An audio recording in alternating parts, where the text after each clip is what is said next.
What's up, Wrestle Scope Nation? Before we dive into the absolute chaos that went down on Monday Night Raw, let me ask you something that's going to make your blood boil. When was the last time WWE actually let CM Punk be CM Punk? When was the last time they didn't hold him back, didn't script him to death, didn't force him to play it safe? Well, buckle up, because what happened this week might just be the moment that changes everything, or the biggest setup for disappointment we've seen in years. Here's what's got me absolutely fired up, and I need you to tell me in the comments if I'm losing my mind or if you see it too. CM Punk just took on 3 of the most dangerous men in WWE alone, and somehow, WWE wants us to believe this is all part of some master plan? Are you kidding me right now? Let me paint you a picture.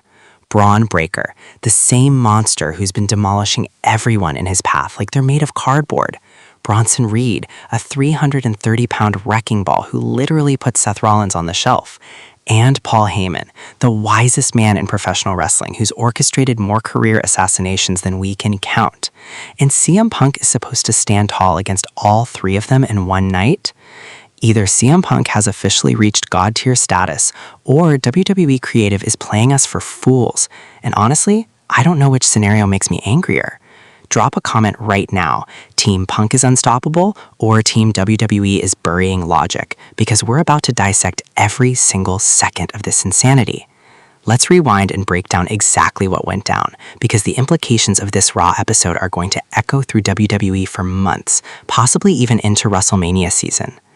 Raw opened with Paul Heyman doing what he does best, running his mouth with that smug, calculated precision we've all come to love and hate. But here's where things got interesting. Heyman wasn't out there to hype Roman Reigns. He wasn't there to talk about the bloodline. No, he was out there to send a message to CM Punk, and that message was crystal clear. You're in over your head, and you're about to find out why. Now, we all know Heyman's history with Punk goes back years. Their complicated relationship, the ECW days, the backstage politics, the real-life tension that simmered beneath the surface. But this felt different. This felt personal in a way we haven't seen before. Heyman looked directly into the camera and said something that sent chills down every wrestling fan's spine. Punk, you wanted relevance? You wanted one more run? Congratulations. You've just signed your own career death certificate. And then, Punk's music hit. When CM Punk walked out onto that stage, you could feel the electricity. This wasn't scripted Punk. This wasn't corporate Punk. This was the voice of the voiceless we fell in love with over a decade ago. The fire in his eyes, the way he carried himself, this was a man on a mission. Punk grabbed a microphone and delivered what might be one of the most intense promos of his second WWE run. He called out Heyman for hiding behind monsters, he called out the new generation for thinking they've earned respect they haven't worked for, and then he said the line that's now trending worldwide. Paul, you want to send your attack dogs after me? Send them all at once. I'll put them down like the rabid animals they are. The crowd erupted. But here's where I need you to pay attention, because this is where WWE either pulled off genius-level storytelling or revealed their complete regard for logic. Bron Breakker's music hits first. The second-generation superstar storms down the ramp with that unhinged intensity that's made him one of the most feared competitors in WWE today. The guy moves like a freight train with a personal vendetta. He slides into the ring, and before Punk can even drop his microphone, Breakker spears him through his spine. The crowd is in shock. Punk is down. And you think it's over?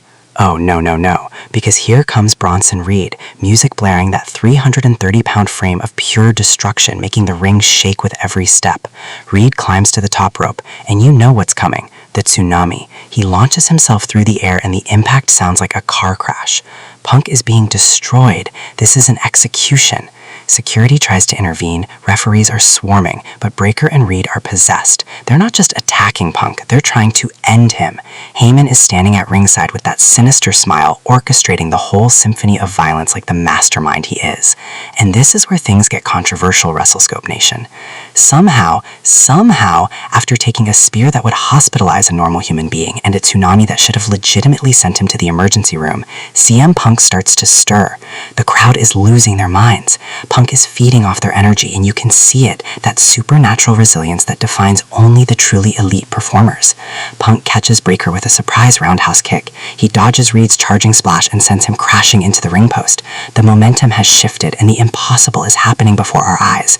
Punk hits the GTS on Breakker. 1, 2, 3. The arena explodes. But Reed is back up, and Punk is running on pure adrenaline now. They brawl to the outside, trading strikes that would knock out ordinary men. Punk grabs a steel chair, legal because no bell has officially rung for a match, and cracks it across Reed's back. Once, twice, 3 times. Reed finally collapses and Punk stands tall, breathing heavy, blood mixing with sweat, staring directly at Paul Heyman. Heyman tries to escape up the ramp, but Punk isn't done. He chases down the wise man, grabs him by his expensive suit, and drags him back to the ring.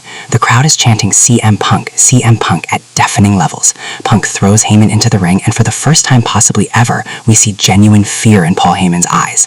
Punk picks up the microphone and delivers the final line of the segment.